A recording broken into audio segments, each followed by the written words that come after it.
Welcome to Let's Program Episode 5. Now, I'm going to tell you a story. I have this friend named Drake, who is actually a genius. And so, whenever I have a problem programming, I usually ask him for help.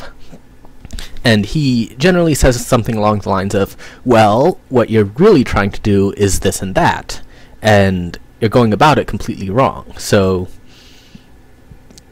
what you need to do is figure out what the actual problem is, which is what I will tell you, and then fix it. I say, oh, that sounds wonderful. Please tell me more. And so he does, and then I go and I try to program what he told me, which is generally a pretty concise and intelligent summation of the actual problem. And it doesn't work. And I go back to see him and say, man, this really isn't working out. And he says, well, what are you doing? And I tell him. And he says, oh, well, you're not supposed to actually implement it that way. The problem may be one thing, but the implementation is something else. And go, oh, and I feel stupid. So, the big event handling system that I've been building for the last 3 videos is pretty much one of those situations, and the sane thing to do in this type of system is to do what we've been avoiding all along and just pass the game state to the calculation function and let each object arbitrarily modify it. There's a problem with this, and that's that to actually modify any object in the game state, which is just a big list of objects basically, you have to remove the object and replace it. And for a linked list, this takes a linear amount of time. So if you have each object in the linked list modify and replace itself, that's an that's in big O and notation n squared complexity, where n is the number of items in the list. So if we have 10 items, it's going to walk down the list 100 times. If we have 100 items, it's going to walk down the list 10,000 times. And if we have 1,000 items in the list, it's going to walk through the list 1,000,000 times. That's problematic, especially since collision detection does the exact same thing. So if we have 1,000 objects in the game, we're actually going to walk down and modify each of them 2,000,000 times every tick of the clock. And that happens 20 times a second. This can be solved through clever algorithms and clever data structures.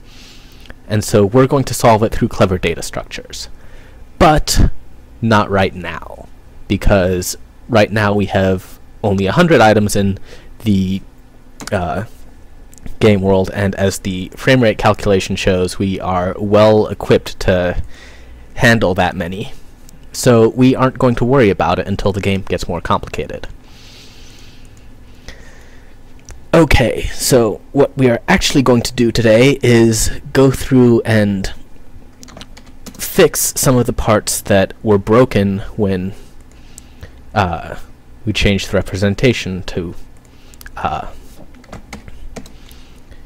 not have this crazy event system I've been building.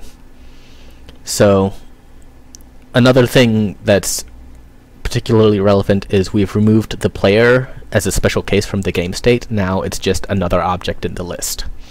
And this makes it incredibly consistent to do anything, because every object is going to have to search through the list to find itself and modify itself. So the player doesn't have to be any different. But there's a lot of operations that affect the player specifically, so we're going to have to fix some of those. And input is one of them. So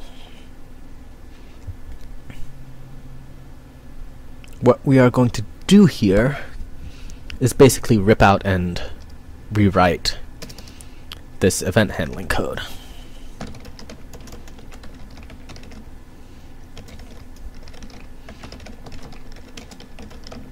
So IC is the input context that gets created here, and which holds all the button definition callbacks and all of the and the current state of the keyboard. SDL, inconveniently enough, doesn't tell you when a button is being held, just when it is pressed or released. So this is a bit of a pain in the butt, and I've had to code around it in the library backing this. So that's the function that will do the actual binding, but first we need things to bind it to. So turn left. Each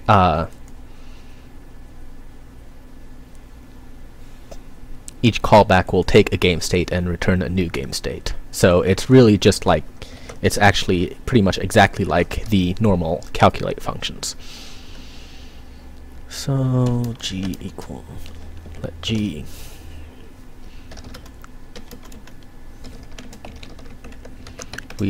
getting the player out of the list is a fairly common operation. So somewhere I've put a function in to grab it out of the game state.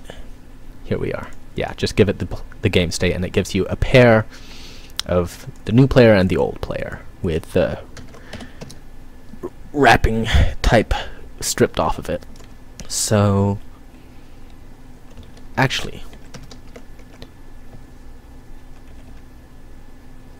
right. I thought we could just grab the player out of the context before the function, but we can't do that. Each function is going to have to handle it separately.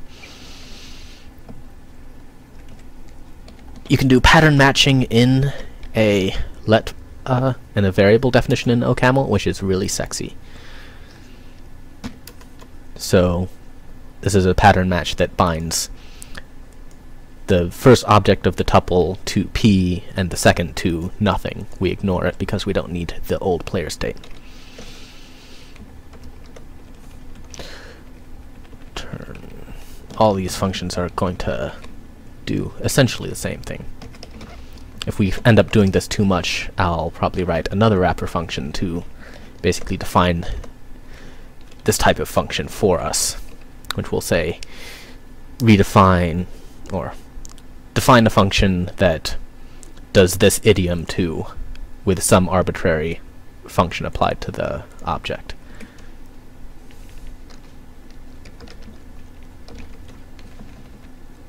And then we just define the bind them to the keys. So they're hardwired right now, but we can change that later.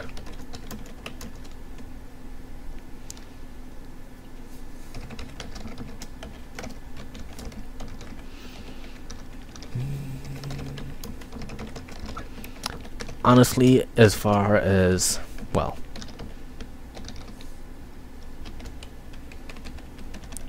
as far as I've discovered, it's very difficult to take a hardwired system and replace it with one that reads options from config files, but it is also very difficult to build a game in general, so you're screwed either way. So just make it easy on yourself,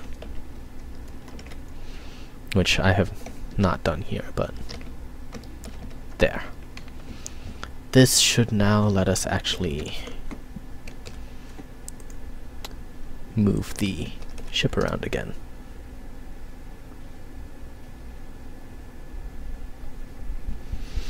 Eventually. Hey, no compiling errors. That's actually fantastic. Let's see if the game actually runs. And the video encoding is killing the, well, lots of things. Okay, it's a little bit confused, but it would help if I actually define the functions right.